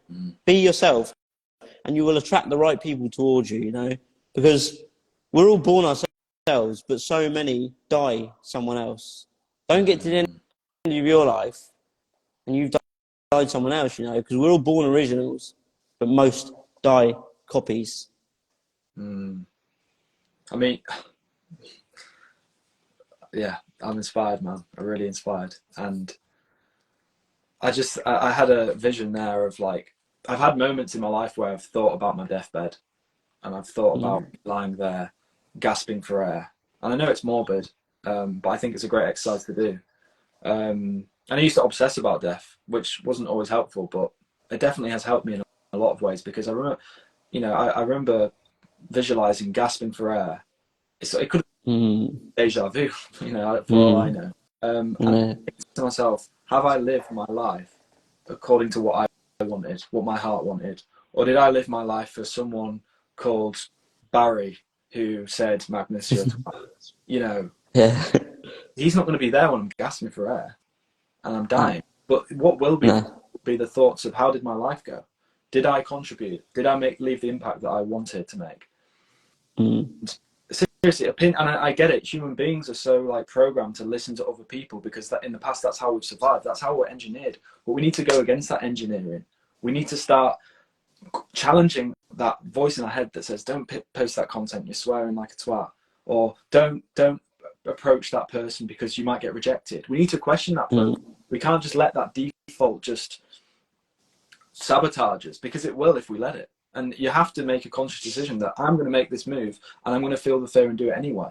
You have to do that, because otherwise your mind will always pick the path of least resistance. It always will. You have to take control of your mind and go, I'm doing this. I don't care. It's worth it, because I've got that vision of me gasping for air, and I know if I don't take this action, then that gasping for air will be a terrible experience, and not one of going, oh my God, I'm truly fulfilled with how I live my life. I've left the impact that I wanted to make, and my impact's going to outlive me. Because the only thing we leave is our impact on others. That's the only thing we leave. Mate, I agree with everything you just said. Like, it's so powerful and it's so true. You know, like at the end of our lives, no one's gonna remember the cars, the watches, the digits in the bank account. They're gonna remember who you was as a person, the love that you shared with the world, and just how you made people feel. That's all that's going to be remembered. How you made other people feel. And you know, like for me, death is the fucking greatest motivator of all time, because it's a leveler. It's a level playing field when you think about death. Because not many things in life are guaranteed 100%. But two things are that we're all born and we will all die. But it's what you do with your opportunity between those two events that really matter most. So you can either live your life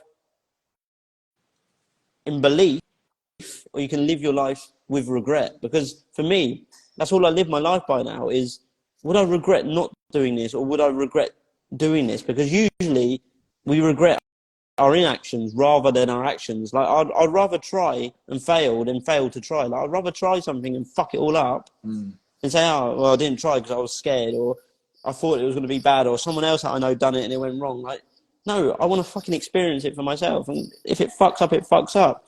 But just know that fucking up is the first step to finding out. Like, you need to fuck things up in life in order to be able to figure things out. And if you've got no motivation, or you need something to push you, use death. Literally use death, because our days are numbered and no one knows when it's going to be over, you know? Like, no one knows when our time's coming up. Something could happen to you today, tomorrow, next week, and it could all be up. It could all be finished. Just imagine that. You've been saving that thing for that special day to start doing that, or to go on that holiday that you dreamed of. You're saving it for, oh, I've got another year at work. No, fucking do it now. Yeah. So what happens if that year doesn't come? What happens if you saved up all that money and then you die? Where's that money going? Taxman's going to take it. What's going to happen with that person that you never told them what they meant to you, and that you never asked them out on that date, or you never told your parents what they meant to them, or your grandparents, and then they died? The only goal in life that's unachievable is the one that you never started. Like, you need to go out there and do things, try things, and then figure out along the way, you know, because death is not the greatest loss in life. The greatest loss is what dies inside us while we live. Yes. Like, we've all been dying since the day we were born.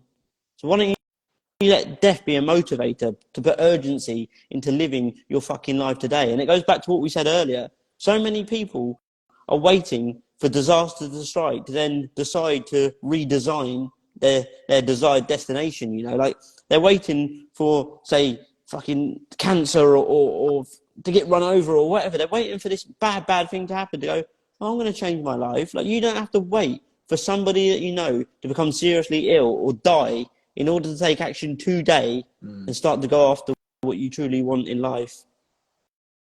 So just let the reality of death, and that is going to be at any given moment, like, we don't know when it is, let that be a motivator to say, I'm going to fucking take action today.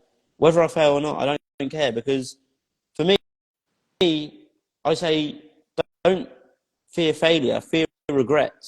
Yeah. Make the pain of regret worse than any other pain that you could ever imagine.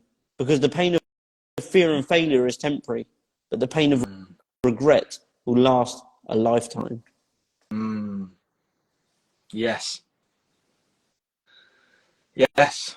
And that comes back to the what is regret? Like, okay, it usually involves other people. It usually involves someone potentially judging you, or someone potentially rejecting you or abandoning you, right? That's where regret comes in. I mean, sorry, failure. That's where failure comes in. But it's like, every time you fail, you get feedback. So I actually think failure is success in a way, because the people who are actively failing forwards are learning so much about themselves. They're learning so much about the process. They're learning so much about success. Whereas people who are just trying to look good and trying to avoid, looking stupid, they're not learning anything, and they're not growing.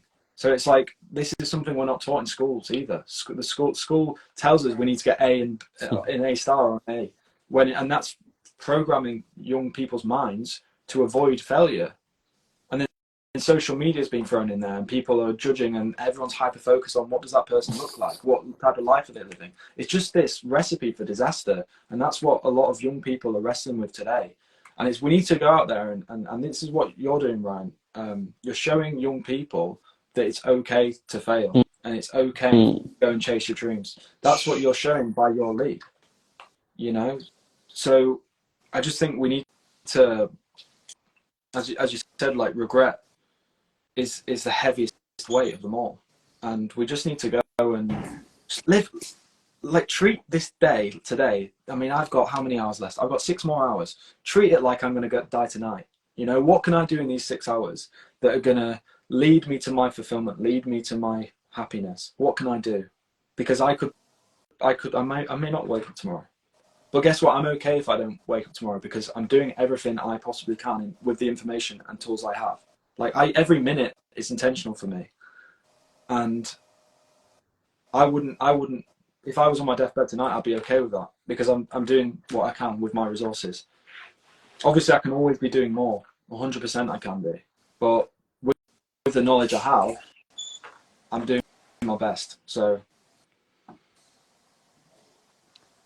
Yeah, you said a few things there, mate, that really stood out to me, and I really, really agree with you. And again, I'm just going to use this one now quickly, because for me, my biggest fear was death. 10-year-old kids, death. That's all I thought about every night. You know, I come up with a quote the other day, or the other month, and I can't even think of it now, but it was like, you just mentioned it there, like, you'd be happy, not happy, obviously, no one would be happy to die, but you'd be content, I guess I could say, in knowing that you've lived your life. And the person that's living their life with purpose and on purpose is prepared to take that treacherous trek towards the tomb at any given moment. Like, if you know that you're living your life on purpose, you're going to be ready to die at any given moment. Like, if you died but you was living your life on purpose, you know that you've gone all out and you've done every fucking thing that you can. Every single day that you wake up, you live with intention, you moved a step forward to where you really want to be.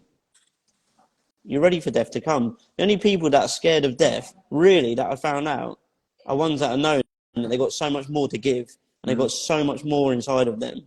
Don't take your greatness to the grave, whatever you do. You've got so much stuff inside you, and we all have it, but you need to get it out. And going back a step, just talking about failure and fear and all that stuff, like school, even the education system, you get punished. If you fail at school, you get punished. I remember how many fucking times I have to do after school club because I fucking failed all these tests. Like, what the fuck? I get punished for failing. Life is about failure, it's about learning, and then it's about improving. It's about progressing. Practice doesn't make perfect. Practice makes progress, and eventually makes permanent. There's no failure. There's no learning without failure. You need to fail, but failure is just success in progress. Like you mentioned, you fail forwards. There is no, like, failure isn't final. It's not fatal. Like, don't be scared of failing. You have to fail, because failure is the essential stepping stones on the path to success. So don't be afraid to fail. Don't be afraid to put yourself out there, try new things, give things a go. Like, quick analogy, like I say, life is like a food buffet restaurant. Like, we've all been there, like, all you can eat. You pay your 10, 20 pounds, whatever it is. You can eat whatever you want. You go there, and we all do it. We go to what's most familiar, the norm, the comfortable, the usual. We pick up a steak if you like steak. You pick up whatever it is that you enjoy. You eat it. Yeah, this is nice. But then you see these weird and wonderful foods. I don't know, Asian foods, whatever it is, and you start trying it because, I've never tried this before. But you paid your money. Like, you're all in anyway. You might as well go for it. I never thought I'd like this. You start eating it, then you try more things. You try more things, and then you become courageous.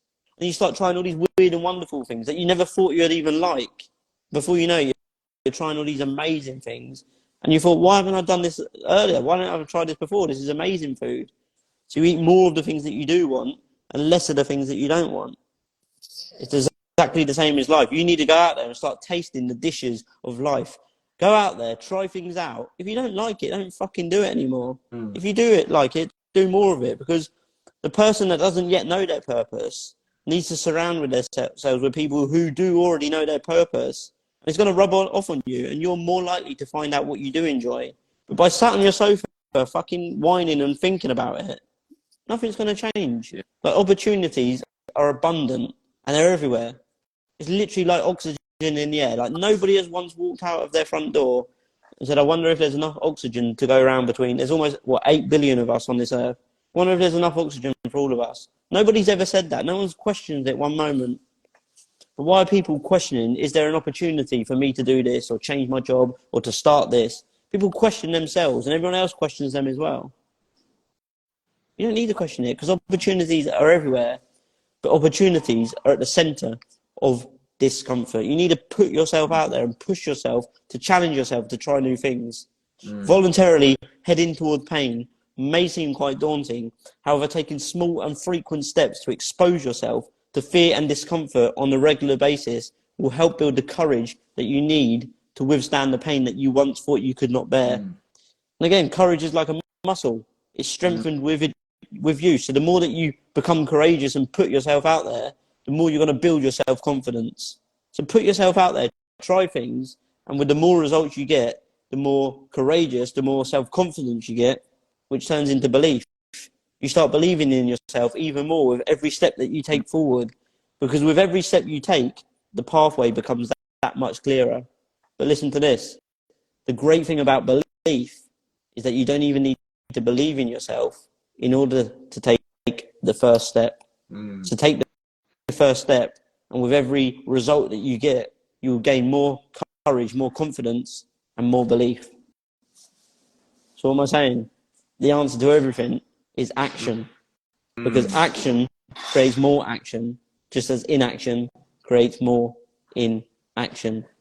And an object in motion usually stays in motion. So if you're in a position where you feel stuck, just take action. It doesn't matter if it's informed action. As long as you're not jumping off a cliff, just put yourself in that position and you'll learn to swim. You gotta risk drowning to learn to swim. Exactly. You know? If it doesn't, you'll soon have to learn how to swim. If you jump in at the deep end, you'll either figure it out or you'll just get out of the pool. Yeah. You're not going to drown.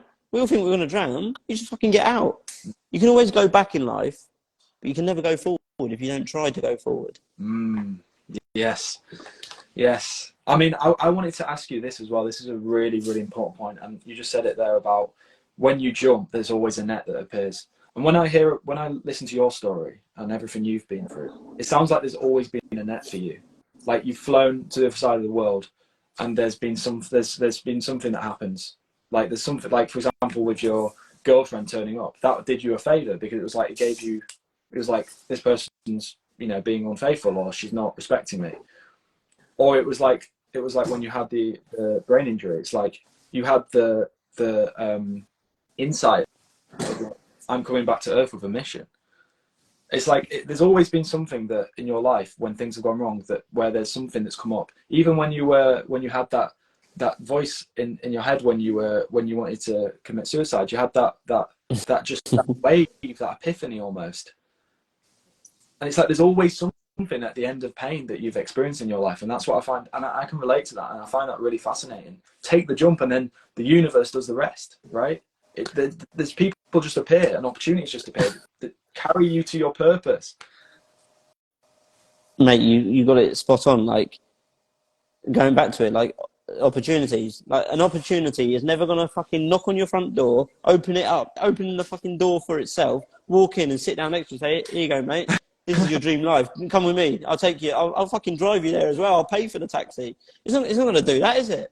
It takes you getting off your fucking arse and going out there. And as soon as you put yourself in those uncomfortable positions, you're like a magnet. You start to attract people around you, and people start to see you and go, fuck me, I want a bit of that. Like, that is a courageous person. If they see you sat at home sobbing on the sofa, no one wants that a load on their back as well. If they see yourself putting yourself in uncomfortable positions and saying, look, I'm going to become vulnerable here and I'm going to put myself out there, that takes guts, that takes courage. And people are going to help you, because as soon as you start doing it, I done it. As soon as I started putting content out there, people saying, I'm going to help you with this, I'm going to help you with that, I'm going to get you on podcasts, put you in magazines. Things just started to attract to me because I put out a different kind of energy, you know. So energy is so important, and if you don't believe in it, it's fucking so true. And I'll teach you about it at a later date. But energy is everything. The energy that you put out, you're going to receive it back, because everything is energy and frequency. So you need to put out the right vibes for what you want, and you're going to attract it back. But also, there's a term, and it's the opposite to paranoia. Like, we can live paranoid about everything. Like, oh, what if this happens? What if that happens? What if it goes wrong? What if I die? Or you can live in a state of pronoia, which means the world is conspiring in your favour at all times. You know in here that whatever you do, it's going to bring the good stuff to you, because you just know it in here. And if you know it in here, you're sending out energy, and you're gonna attract it to you. But one thing that I'm going to say about energy is that so many people get so caught up on this shit online. They say, oh, the law of attraction. Yeah, it's fucking amazing. But listen to this. The law of attraction does not work without the law of action. So yeah, you need to have the thoughts, you need to have the positive vibes, the energy, but that alone is not going to get you your dreams. You need to have that backed up by solid fucking structured plans and action steps towards your dreams. And as long as you're making moves forwards on that path, you're going to attract everything that you dream and desire towards you. That's so key. And I think a lot of people, especially there's coaches out there who say you need to get in connection with spirit. It's just like, no, you need to take some action, man. Like, obviously it's about aligning your mindset to what you want. 100% about connecting to your heart. I'm all for that. I do that. But if you're not taking action, you're just sitting in your room having a conversation with yourself. Yeah, you know, there's a Lamborghini. No, there's fucking no Lamborghini coming, bro. Trust me. I know. Trust me, it's not coming. It's not fucking coming. But what you said there, mate, I've never heard it. Like, the way you put it, I've never heard that about pronoia. That's honestly, that resonated with me so much, because I think so many people are living their lives in a fear-based way. They're like, what can go wrong today? They wake up, what can go wrong today? Oh, what can go right? What can go right? Exactly. What can fucking go right? Think of it like that. Flip the script, you know? Flip it. Yeah. Look, it's been like do this live with you, and honestly, it's just, I'm inspired by your content. Like, when I saw your content, joined the community, Marco, and we're part of the same community, and I remember looking at your content and I thought, this guy is fucking awesome. And I remember watching your videos and thinking, you know, your energy is infectious. So I'm grateful that you've done this with me today. We've had the time to talk together. Thank you for your time, mate, and keep doing your thing. You know, you're inspiring me, and I'm sure you're inspiring many others. Thank you. Mate, thank you for your amazing words, and thank you everybody as well for coming on here. I really appreciate everyone that's listened or who will listen. So Magnus, that's down to you, my friend. So thank you for inviting me, and likewise to you. Like, you're such an inspiration to me. So keep doing what you're doing, and don't let any fucker ever tell you that you can't do anything. Like, you're doing amazing, and I really do believe in you, my friend. Oh, thank you, man. I appreciate that. It means a lot. Is there any other words you want to leave before you go? You know, I like to leave on something quite profound, usually on my podcast. So there's one that I haven't done for a little while now, so I'd like to drop it on you. It's maybe a minute or so, but if I get the permission to do it, I'm gonna give it a go. Yours, my friend. So, like, look, we talked about death, and people that have been here since the start. You know, like, I literally died. I was on my deathbed, come back, and all that, and we was talking about how death is the greatest of all motivators. So just stick with me for a moment. I just want you to go with this. Envision this. Just imagine that you managed to meet your maker, your creator. And they said to you, come and sit down on this desk. They invite you to sit down at this desk in front. And on this desk are 2 big books.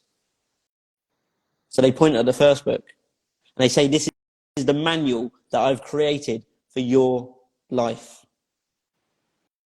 So you pick up the manual and you start flicking through.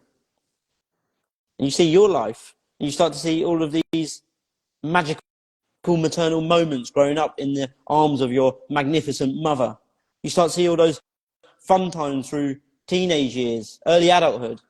But then you start to see all of these amazing things, all of these things that you were too scared to do. Wow, you can't believe it. So you put it down. And then you pick up the second book. And then you start to flick through. Yeah, and it's your life. It's your life up to today. It's been an okay life. School, work. Yeah, not really much going on. It's been good, but nothing really too exciting. But then you're flicking, and then suddenly you notice you're flicking through pages of blank nothingness. And you're instantly overwhelmed with resentment, responsibility, and regret, knowing full well that you could never reapply, to return and reattempt to relive that life that was there for you all along. Because that's it. There's no going back. I just want to let you know that your dream life is there right in front of you, ready for the taking. But it's down to you to reach out and grab it with both hands. So don't wait for the manual. Make the manual. Because hell is the experience that when you die, you meet the person that you are meant to be.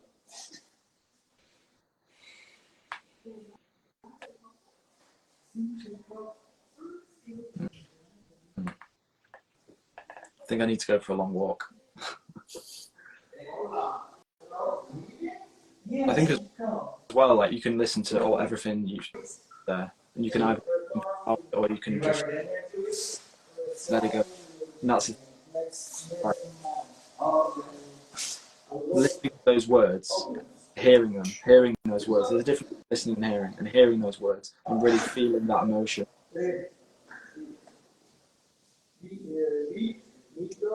Definitely, it's definitely, as you were speaking, there was things in my own brain that I was thinking. There's things that you're not doing that you could be doing. If I were to look back and think, I could have done those things, you know what I mean? So thank you for that. I needed to hear that as well. So thank you. Nah, it's a pleasure, mate. But just know, like, you can't go back and change the beginning, but you can start where you are and change the ending. So whatever you do, just use what I've been saying today to push you to start creating the life of your dreams, because you can start right now. Because as long as this is still beating, as long as your heart is still beating and you're still in the fucking game, and life is a movie and you can decide how your movie ends. So stop waiting for anyone and start doing, because so many people are waiting for that special occasion to get started. But just know that today is the special occasion, because it's the only occasion.